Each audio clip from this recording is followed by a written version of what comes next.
In the last section, we finished setting up the Flutter SDK. Now at my terminal, I can run the command Flutter. But when I do so, you'll notice that I see this message right here that says that I need to agree to the Xcode iOS license. And after that, I see a message right here that says Flutter has exited unexpectedly. So if you do not see this message right here, that is totally fine. You can skip this video and continue into the next one. If you do see this message, then to fix it, all you have to do is run the command that it's asking you to run, which is sudo xcode build -license.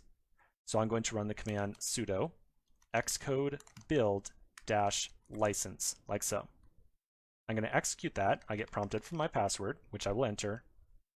I then see right here, hey, you got to agree to the license. Okay, whatever. I'll hit enter to view it, and then I'll hit Q to quit from the license.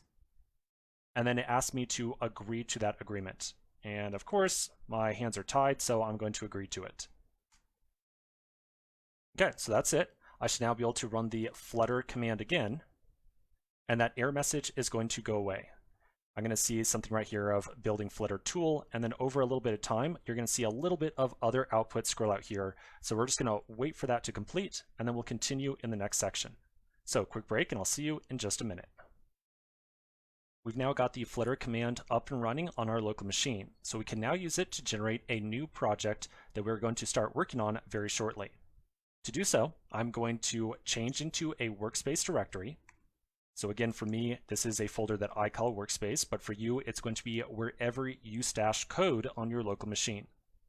Once I move over to this workspace directory, I'm then going to generate a new project by running the command flutter create, and then we'll put in the name of the project. And for us, the name of this first project that we're going to work on is called Pix, like so.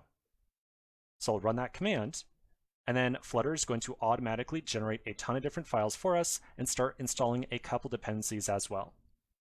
After it's all done, you might see a couple of error messages on here. So this is a couple of error messages saying something about whether or not you have an appropriate emulator installed on your local system to actually run and test this application, which is something that you and I have not done just yet.